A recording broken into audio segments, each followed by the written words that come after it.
పొద్దున్నే చూసి ఇష్టపడ్డాను, చచ్చిపోతాను అసలు మాట్లాడే రీతి ఏమన్నా ఉందా? ఏం చదువుకుంటున్నావయ్యా నువ్వు? తుతు నీతో మాట్లాడడమే నీ మొహం చూడడం కూడా చిరాగ్గా ఉంది. అమ్మ మీ ఇద్దరి మధ్యన ఫస్ట్ నైట్ సెకండ్ నైట్ జరిగిందమ్మా నీకు మీ ఆయనకి మధ్యన? మీ ఆయన కెపాసిటీ ఉందా లేదా? అంటే మగాడిగా పనికి వస్తాడా పనికిరాడా? పనికిరాడు సార్. పనికిరాడు. అది పెళ్ళి అయిన తర్వాతే తెలిసింది నీకు. అవును సార్. సో నువ్వు డిసైడ్ అయిపోయావు ఒక 1 month లోనే ఇతను పనికిరాడని ముద్ర వేసేసి అతనికి ఒక ట్రీట్మెంట్ వ్యవహారం అనేటటువంటిది పక్కన పెట్టేసి అంతకుముందు నీకు లైకింగ్లో నెక్స్ట్ క్యూలో నిలబడినటువంటి తమ్ముడిని నువ్వు కనెక్ట్ అయిపోయావు అంతే కదా. ఇతను స్టాండ్ బై ఉంచే అంతే. మరి ప్రెగ్నెన్సీ ఎందుకు ఉంచుకోవాలా? ఇప్పుడు ఆయన వల్ల వచ్చినట్టే ప్రెగ్నెన్సీ. అతను రిటైర్డ్ అవుతే కనుక ఇతను రప్పించడానికి అంతే. ఏమ్మా ప్రెగ్నెన్సీ ఎందుకు ఉంచుకోవాలా?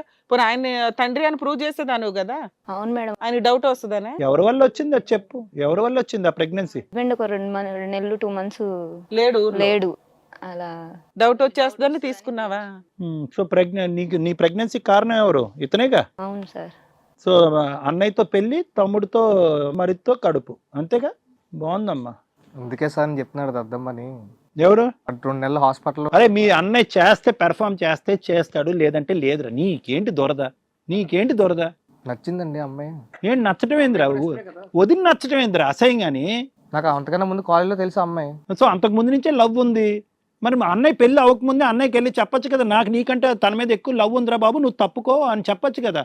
అతను పెర్ఫామ్ అయ్యింది లేనిది అన్నది చూసిన తర్వాత ఎందుకు ఈ కాంటాక్ట్ పెట్టుకోవటం? వాదన చేస్తున్నావు, ఇలా మాట్లాడుతున్నాను అని తప్పుగా అనుకోకు. నువ్వు ఒక అమ్మాయిని లవ్ చేస్తున్నావు కదా, పెళ్ళైన తర్వాత ఇంట్లోనే ఉంటే మీ అన్నయ్య కూడా సేమ్ అదే రిపీట్ చేస్తా, నువ్వేం చెప్తావు? ఏం సమాధానం చెప్తావు? నీ మాటలే సేమ్ మీ అన్నయ్య అమ్మాయి విషయంలో చేస్తా, నువ్వేం చేస్తావు? ఇలా నేను అనకూడదు కానీ చెప్తున్నా, ఎందుకంటే వితండవాదం చేస్తున్నాను అప్పటి నుంచి. డాక్టర్ గారు ఏమన్నా, మేడం ఏమన్నా, సేమ్ మీ అన్నయ్య నీ విషయంలో అదే చేస్తా, నువ్వేం చేస్తావు చెప్పు. అన్నయ్యకి ఆ కెపాసిటీ లేదని ప్రూవ్ చేస్తాడు కదా మేడం. చెప్పాను కదా మేడం, ఆడకన్నా సీన్ లేదు మేడం. హలో అండి, మీకు ఇష్టమైనటువంటి ఇది కథ కాదు జీవితం ప్రోగ్రామ్ అందరికంటే ముందు చూడాలనుకుంటున్నారా? అయితే తప్పకుండా హిట్ టీవీ యాప్ డౌన్లోడ్ చేసుకోండి, అది కూడా ఫ్రీగా. అంతేకాదు ఇందులో short news, live news, entertainment మరియు మూవీస్ అన్నీ కూడా ఫ్రీగా చూడొచ్చు. మీ అమ్మా నాన్న ఉన్నారా నాన్న మీకు? ఉన్నారండి. అక్క చెల్లెళ్ళు ఉన్నారా? లేదు మేడం. లేరు. మీరిద్దరే. ఇందులో మగాడు నువ్వు ఒక్కడవే నీ లెక్క ప్రకారం. వాళ్ళకి తెలిస్తే ఊరేసుకొని చేస్తారు తెలుసా మీ తిరుగుబోతనాలు చూసి. ఇలాంటి కొడుకున్నాడరా బాబు మాకు ఇంట్లో అని. నీ భార్య నీ లవరు నీకు ఫ్రెష్గా ఉండాలి. నీ లవర్కి తెలుసా వదినతో నీకు అక్రమ సంబంధం ఉందని చెప్పి? తెలుసు సార్. మరి ఉంచుకుంటానని అంటున్నావు? తెలియకుండా ఉంచుకుంటావా? చాలా ప్లానింగ్ ఉందా నాన్న. అమ్మా మీ ఇంటి పక్కన నుయ్యి ఉందా? లోతుగా ఉండాలి, బాగా సిగ్గుండాలమ్మా. మీరెందుకు చచ్చిపోతారు? అసలు మీరిద్దరు కలిపి ఆయన చంపేసేలా ఉన్నారు కొన్ని రోజులకి. ఆయన కూడా ఉన్నాయండి, ఆయన కూడా ఇలాంటి చాలా చేస్తాడు. అరే ఎక్కడ పనికిరాడని మీ ఇద్దరే సర్టిఫికేట్ ఇస్తున్నారు, ఇంకేం చేస్తాడు వెళ్ళి? తెలియకుండా ఏం చేస్తాడు? ఏం చేస్తాడు చెప్పు? పనికిరాని అతను ఏం చేస్తాడు చెప్పు? ఇప్పుడు చేస్తాడండి. అంటే పైకా చెప్పు, నువ్వు చెప్పు. ఏ నీకు లేదా చెప్పు. అరే ఉంది అని నువ్వే చెప్తున్నావు, లేదు అని నువ్వే చెప్తున్నావు. ఏంద్రాబాయ్ నీ గోల? సైకలాజికల్ ప్రాబ్లం సివియర్ గా ఉన్నట్టుంది నీకు. వాడి సెక్షువాలిటీ గురించి ఆడికంటే నీకే బాగా తెలుస్తుంది. పోనీ ఏమైనా అన్నను ఉద్ధరించావా? ముంచేసావు. తమ్ముడు నువ్వు ఏదో ఒకటి మాట్లాడినాను, నేను చూస్తుంటే జాలి వేస్తుంది, బాధగా ఉంది. అయితే ఇంకా నా భార్య నాకు వద్దు సార్. నీకు వద్దా? వద్దు సార్. వాళ్ళు చాలా హ్యాపీ నువ్వు ఈ మాట అంటావని చెప్పి వాళ్ళు ఇక్కడికి వచ్చారు. నాకు కూడా అమ్మాయి వద్దండి, నేనైతే పెళ్లి చేసుకోను. ఉంచుకుంటావు? అదేంటి అమ్మా నువ్వు ఆ అగ్రిమెంట్ తోనే కదమ్మా దిగావు.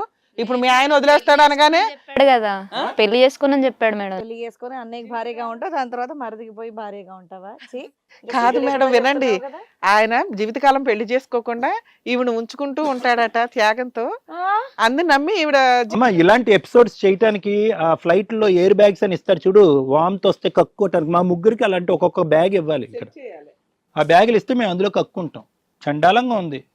లైట్స్ వేయండి. అసలు ఇట్లాంటి చీకట్లో ఉండడం వల్ల నిజంగా ఎంత వికారమైన చిరాకు పురుగులన్నీ ఇక్కడికే వస్తాయి. పారిపోతారు మేడం, వీళ్ళకి బాగానే అలవాటు. అర్జెంట్ గా పరిగెత్తుకుని వెళ్ళిపోతారు. మీకు కూర్చునేది ఎవరైనా ఉంటే ఆయనే, మనం ఫీల్ అవుతామేమో అని కూర్చుంటాడు. అమ్మా చెప్పమ్మా ఏంటి? అతనైతే నీకు నొద్దు అంటున్నాడు, ఇతను కూడా. లేదు సార్, నేను ఇద్దరితో ఉంటాను సార్. మొహం పగిలిపోద్ది. ఏం మాట్లాడుతున్నా? ఏమి రొటీన్ అయిందా? డైలాగ్ ఏమన్నా? ఇద్దరితో ఉంటావా? అవును సార్. ఎందుకు ఉంటావు? వాడెందుకు కావాలి, వీడెందుకు కావాలి? ఆయన సొసైటీకి కావాలి, ఈయన సుఖానికి కావాలి. అంతేనా? లేదు సార్, నా భర్త నేను వదిలేసుకోలేను. మీ అమ్మ నాన్న ఎక్కడున్నారని ఇతన్ని అడుగుతున్నావు. మీ అమ్మ నాన్న ఎక్కడున్నారని అడగాలి. నీ అమ్మ నాన్న ఎలా పెంచారని అడగాలి. వాళ్ళని తప్పనే ఉందిలే, పక్కదో పట్టిన దాన్ని. అంటే పిలిచి వీళ్ళ భాగవతాలు చెప్తే వాళ్ళకే తెలుస్తుందిగా ఇంకెంత సమాజాన్ని సపాయిలు చేసుకుంటూ వెళ్తారు వీళ్ళంతా అని. మీరిద్దరు సమాజానికి చీడ పురుగులు తెలుసా ఒక రకంగా. ఓ రిలేషన్ లేదు, ఒక రెస్పెక్ట్ లేదు, సొసైటీ అంటే ఇది లేదు. నేను ఒకే ఒకటి ఇక్కడ తేలాలి వరుణ్ బాబు, ఒకే ఒక అంశం తేలాలి. ఈ అమ్మాయి నీ మీద వేసినటువంటి అలిగేషన్ అసందర్భం అనుకో, నువ్వు అలాంటి అక్రమ సంబంధాలు పెట్టుకునేటటువంటి అమ్మాయి గురించి ఉంటావు ఓడతావు అనేది వేరే విషయం, కానీ ఇక్కడ ఏంటంటే నీ మీద వేసినటువంటి అలిగేషను నువ్వు మగాడు కాదు అని. అది ఒక్కసారి నువ్వు క్లారిటీ ఇవ్వాలి. నీ సెక్షువాలిటీ గురించి నీకు తెలుసా తెలీదా? తెలుసు సార్. తెలుసు. నువ్వు మగాడివేనా? మగాడినే సార్. నువ్వు మగాడివే. వీళ్ళ అవసరాల కోసం వీళ్ళకి ఎలిగేషన్ పెట్టేశారు కామన్ గా. నీకేంటమ్మా ఇప్పుడు ఇద్దరే కావాలా? అమ్మ ఇద్దరిని ఇచ్చి పంపిస్తాం, ఆగు తల్లి. సార్ మాట్లాడు. చెప్పండి సార్. నాకైతే అమ్మాయి వద్దు సార్. ఆ? నేనైతే పెళ్లి చేసుకోను. పెళ్లి చేసుకోవయ్యా, ఇంకో విధంగా కావాలని అంటున్నావు కదా. నాకు వద్దు సార్. ఆ? నాకు కూడా వద్దు సార్. అమ్మాయి వాళ్ళిద్దరికి నువ్వు తమ్ముడితోనే వద్దంటే అక్ర సంబంధం పెట్టుకుంది, రేపు పొద్దున ఎవరితో పెట్టుకుంటా? ఉండండి అయ్యా, మీ ఇద్దరు క్లియరే. ఆ అమ్మాయి ఏమంటుందో ఒకసారి విన్న తర్వాత నేను మాట్లాడదాం, దాన్ని బట్టి నేనేం మాట్లాడతాను ఉత్తనే. పెళ్లి నువ్వేమో చేసుకోనని చెప్పాడు సార్ నాకు. పెళ్లి చేసుకోను, నేను చూసుకుంటానని చెప్పాడు సార్. అమ్మ చేసుకోని అంటున్నాడు కదమ్మా, ఇప్పుడు మా ఎదురుకుంటేనే చెప్తున్నాడు కదా. నన్ను వదిలేస్తానని ఎలా చెప్తాడు సార్? ఆయన జీవితాంతం పెళ్లి చేసుకోకుండా అమ్మాయిని చూసుకుంటా అన్నాడంట.